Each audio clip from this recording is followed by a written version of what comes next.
get to the performance of the night, but the game of the night was the Lakers and the Grizzlies. Remember, John Morant still dealing with that soreness in his right hand. It was heavily taped, and Sinead, we could see him favoring that left hand a little bit throughout the game. Yeah, and it's just remarkable what he's able to do, you know, particularly with his explosion. I mean, look at him with a crossover, slice the defense, and then finish with the left. This guy, his toughness is on another level. Look at that tween all the way to the rim and took a little contact there. So many angles for this fantabulous play. Fantabulous, yes. The right hand is injured. The left hand, he was going to a lot. I'm hurt now.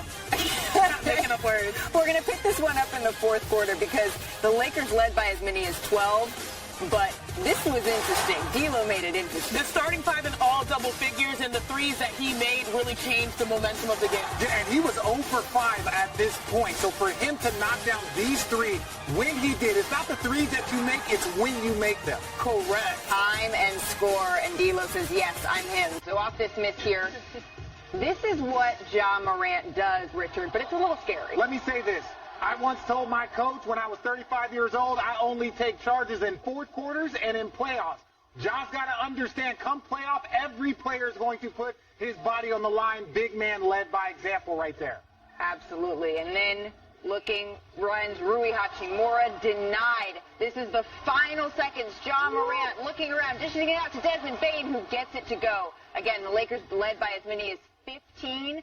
And here, the Grizzlies take a 2-point lead with just a couple of seconds remaining. Beautiful play there from Desmond Bane. Look, all I'm going to say is this.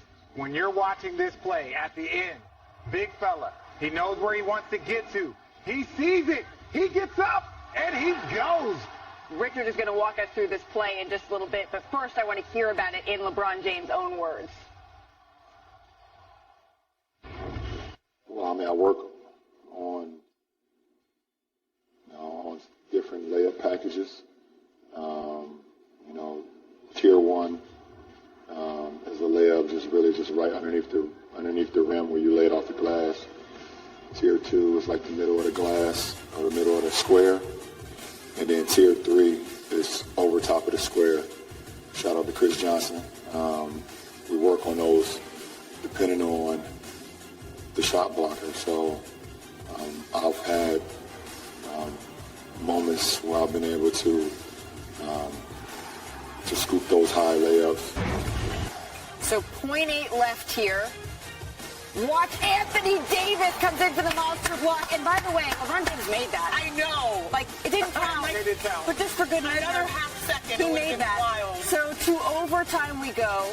LeBron James driving, lays it up and in over Jared Jackson Jr., and he went right there. So remember, there's been a little bit of trash talk earlier in this series about whether or not LeBron James can go to the right. Take a listen to this. He doesn't want to go left. He's going to go left on game. He was settled when we passed the ball. That's not nothing. That's what I play physical with it.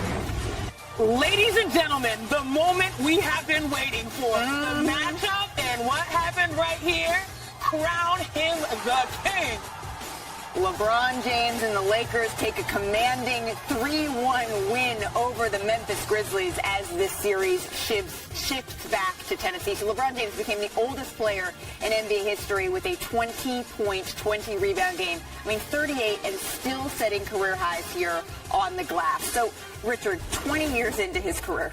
It's impressive. And this man, he's still finding new ways to add to his resume, but something he's done over 9,000 times in his career. First of all, can you back up? Stay in your lane. Stay in your lane. This is where we're going to back up right there. Staying in my lane. Luckily, Jared Jackson Jr. decided to join us, right? We have him here in the studio. So I'm going to break down what Bron was saying. We're going to get nerdy. Normally, we don't get this nerdy, but it was really cool. Get nerdy with me, baby. Look, I want to show you guys some video because we're talking about 3 tiers of layup. So this is for the young players because everybody plays basketball. Not many people are basketball players. This man is a basketball god. We know this. Watch this frame by frame. Look at how high the ball dropped, right? Ja couldn't touch it. Nobody. Jared Jackson Jr. couldn't reach it. Now, this is what we're going to show you when he's talking about Tier 1. So Tier 1 is right here, right? That just means fast break. You go up there. Look at where Jared Jackson Jr. is. That's a block. Now, Tier 2 higher off the glass. Like if someone's chasing you down for a block, you want to get the ball to the glass as quickly as possible. And you saw when Jaren Jackson Jr. was on his body because there wasn't a shot blocker, he's able to get in here. You go high, right, really off the square, because if you get it to the square, it drops in. That's it. This is where it becomes special. And LeBron's not the only one. Kyrie's got a layup package. Trae Young's got a layup package. They call them giant killers because guards will shoot floaters. They will shoot floaters high off the glass, and they get to them. Where Bron had a very difficult shot. He had Tillman on his side. Yeah. So he's not able to elevate. You got 240 pounds on you. Normally Bron can. He's 40. We get it, big fella. We're not complaining. So then when he goes off, he's got to shoot a shot high off the glass. Right, because at this point, Jaren Jackson Jr. had 5 blocks in the game. We're talking about the reigning defensive player of the year here. Yeah, and you got to know where they are. Rudy Gobert, Clint Capella, Brook Lopez. You have to know where they are. Giannis, you got to know where they are at all times, because they will come. So Bron's going to his right. He knows he's already had 5 blocks in the game. So when he goes up, now this is where I'm going to give you another analogy like golf. Sometimes when you hit a golf ball, that ball can spin and roll towards, that ball can spin and die and just drop. He's got to hit a ball up there on top of the square with no English that just has to die. So he can't shoot it. He can't flick it with his wrist. He's just got to shoot a floater high off the glass, and I'm going to brick it because I'm sitting here like this, but he's got to shoot it high off the glass. It's got to hit above the square, 2 feet above the square. Anywhere else, you can see on that graphic, Jaren Jackson Jr. blocks it anywhere else. So lots of players have this. I like this for young players at home. 3 different tiers. You got to be able to shoot this, and then you got to be able to go high off the square. Great players can do it with both hands. That's all I'm going to say. I mean, and that was, thank you for that. LeBron James was all over the place last night. There was so much more that he did for that team. Here is a listen to LeBron after the game. LeBron, do you ever amaze or surprise yourself? Yep. When? Did that happen tonight? When my teammates told me I had 20 and 20, I had no idea that I had 20 and 20. It's the first time I've done it in my career. I've done some pretty cool things in my career. I've never had 20 and 20 before. Jalen Rose joining us now. Jalen, it was actually 5 years ago against the Pacers, and then 5 years later, I mean, he's still coming up in the clutch time after time after time. What is it that stands out to you? That it's not only about his offense, Malika. It's about his leadership, his development as a player. And RJ just did a great breakdown of that final layup. And also he shot that underhanded. That's something that he didn't never have to do in his career. You know why? Because when you're younger, you go dunk it on everybody, regardless if he has 5 block shots or not. And also for LeBron, playing off the ball, allowing Austin Reeves to be an initiator and be aggressive. D'Angelo Russell hit 3 big threes late in the game. And also sacrificing his body. Those charges that he took are game-changing plays for the Los Angeles Lakers. Because if LeBron's giving up his body, Malika, guess what? The other 14 guys got to fall in line. And the timing of that play right there, because Ja had a choice to go and try for the layup and or to drop it off. LeBron didn't plant his feet until Ja was about to take off.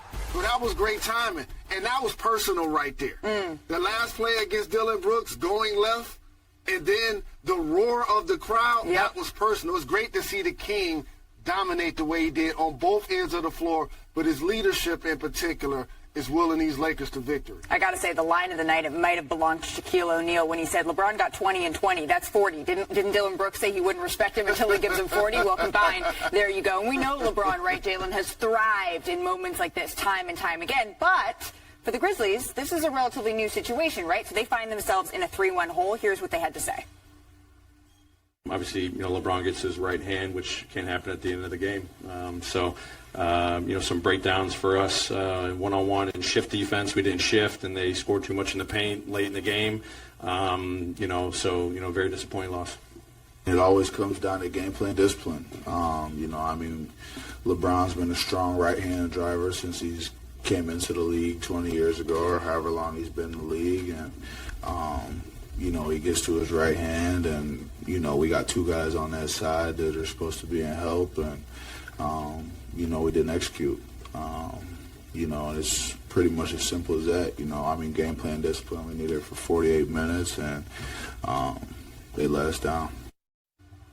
Kendrick Perkins joining us now. So we heard from Desmond Bane, we heard from Taylor Jenkins, but I was standing in the hallway outside their locker room last night, and I watched John Morant walk by, and I watched Dylan Brooks walk by, and none of them spoke to reporters. That's after they've kind of been chattering. This is a team that builds himself up with what they say publicly kind of all year long, Perk. So what do you make of this?